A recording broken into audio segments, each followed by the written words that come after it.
ছাগল কাণ্ড থেকে একের পর এক বেরিয়ে আসছে থলের বিড়াল। প্রকাশ্যে আসছে নামে বেনামে থাকা বিপুল পরিমাণ সম্পদের খোঁজ। জাতীয় রাজস্ব বোর্ডের সদস্য মতিউর রহমানের নিজের নামে থাকা সম্পদের বাইরে রয়েছে ছেলে, মেয়ে এবং বউয়ের নামে অঢেল সম্পদ। সেই তালিকায় আছে পুঁজিবাজারের ব্রোকারেজ হাউসের অংশীদারিত্ব, বিভিন্ন কোম্পানির শেয়ার, জমি ও বিনোদন পার্ক সহ ডজন খানিক কোম্পানির মালিকানা। এনামুল হক রানার প্রতিবেদন, জানাচ্ছেন নুসরাত জাহান কলি।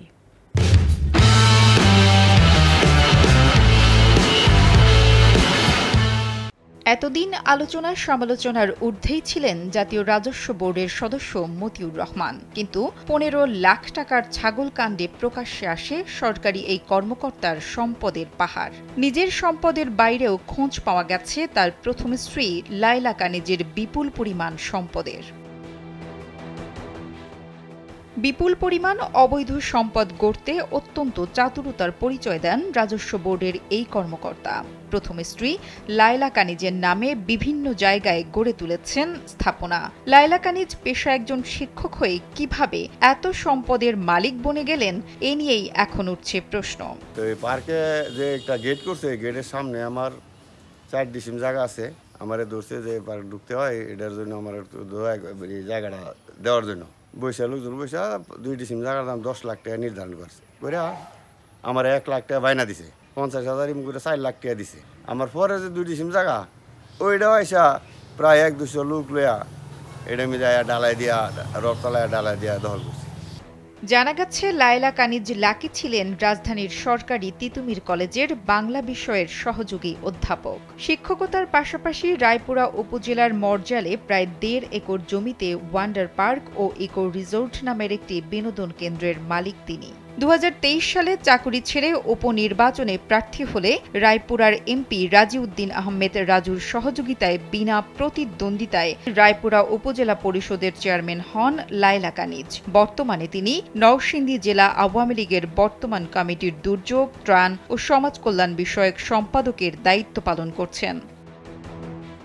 শিক্ষক থেকে রাজনীতিবিদ বনে যাওয়া লায়লা কানিজের রয়েছে প্রচুর সম্পদ। তার নির্বাচনী হলফনামা থেকে জানা গেছে বাৎসরিক আয়, অ্যাপার্টমেন্ট, দোকান ও অন্যান্য ভাড়া থেকে তিনি পান 9,90,000 টাকা। কৃষিখাত থেকে 18 লাখ, শেয়ার, সঞ্চয়পত্র, ব্যাংক আমানতের লাভের অংশ থেকে পান 3,82,500। উপজেলা চেয়ারম্যানের সম্মানী বাবদ পান 1,63,875।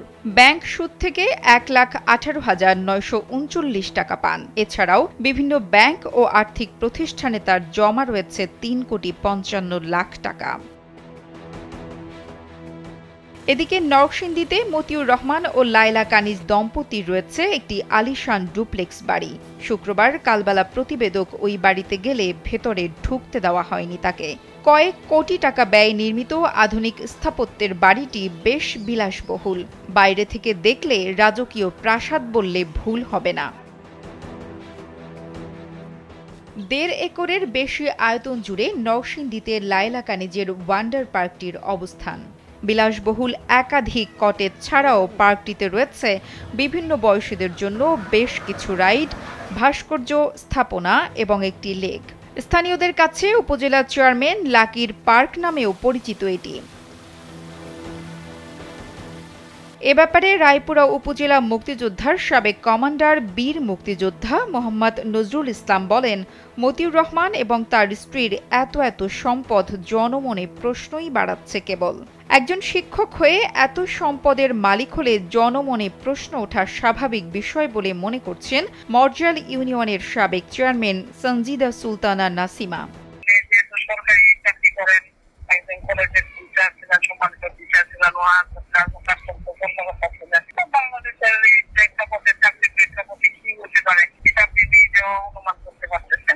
জাতীয় রাজস্ব বোর্ডের সদস্য মতিউর রহমান বর্তমানে কাস্টমস, এক্সাইজ ও ভ্যাট অ্যাপিলেট ট্রাইব্যুনালের প্রেসিডেন্টের দায়িত্ব পালন করছেন।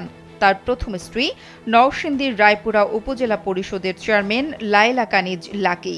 প্রথম সংসারে তৌফিকুর রহমান অর্ণব ও ফারজানা রহমান ইপসিতা নামের 2 সন্তান রয়েছে।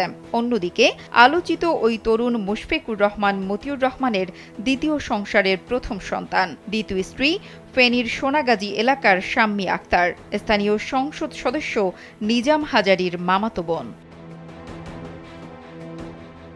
নুসরাত জাহান কলি, কালবেলা।